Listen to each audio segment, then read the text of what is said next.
College girl gives birth to 2 children in a rented room. And when her daughter gets sick, she doesn't know whether to go to the vet's office or the children's hospital because her husband was a werewolf. When she learnt the truth, she fell in love. The girl's name is Lucy. She was 19 when she became pregnant with the wolf's child. Her husband hunted for game every day. He hunted for game every day. They were afraid to go to the hospital. They were afraid that the birth of the child would reveal their identity. One snowy winter, their daughter Yuki was born. They thanked each other for giving them a home. They love each other deeply. They cherished the happiness of ordinary people. The following spring, before her brother Xiaoyu was even a month old, the children's father suddenly disappeared. Seeing the groceries on the doorstep and her husband's wallet, Lucy had a bad feeling. She anxiously took her 2 children out to look for them, but she found the body of a wolf in a drainage ditch. In order to provide nourishment for Lucy and the children, her husband died in a hunting accident. Lucy felt the collapse of her spiritual world. Lucy felt the collapse of her spiritual world. She prayed for her husband's body but was coldly rejected by the staff. As the sanitation truck drove away in front of her, she knelt in the rain and sobbed uncontrollably. She didn't know what to do with her life. Those left behind by those who left can only be pushed forward by time. Lucy became a single mother from that day on. All she had left from her husband was 2,000 yen and a photo ID. She looked at her husband's only portrait. She swore with tears in her eyes that she would raise her child. But it's hard for a woman with no income to make a living with 2 young children in a city where she has no one to turn to. Her daughter, Snowy,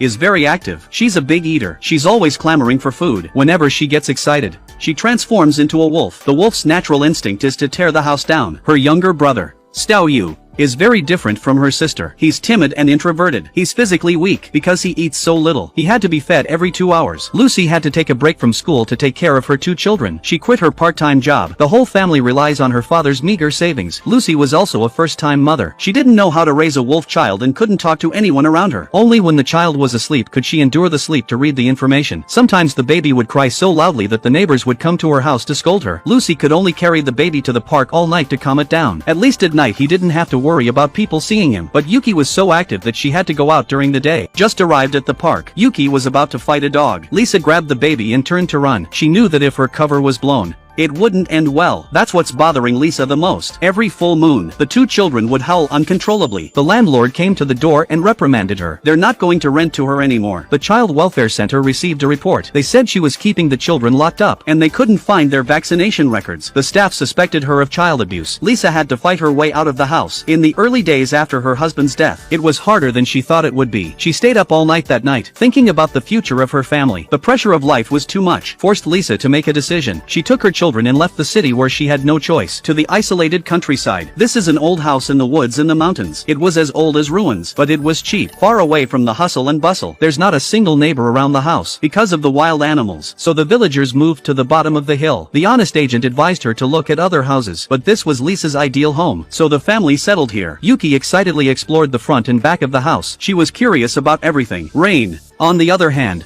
is a bit intimidated by the unfamiliar environment. And the most important thing right now, the most important thing is to fix this old house. First, we'll fix the floors, then the roof. Lisa takes on the heavy lifting that should be done by a man. But no matter how hard she tried, when it rains, the house still leaks. Lisa, who had no experience in repairs, she had to find the cause and fix it. It took her a whole month, until her hands were covered in cuts and bruises. To celebrate their new home, the family got on their bikes and rode down the field to the small-town supermarket at the bottom of the hill. Lisa took out the only 1,000 yen she had in her wallet, and bought some last-minute specials. The return journey was not as easy as the descent, but for Lisa, it was a routine. The family finally ate a simple meal for the first time in a long time. Father Wolf's savings were running low. Lisa began to think about farming to save money, but she knew nothing about farming. She had to start from scratch. She looked at the books and started to cultivate the fields, spreading fertilizer, sowing seeds. It seemed to go better than expected. The family was thrilled to see the green shoots. This was their hope for life.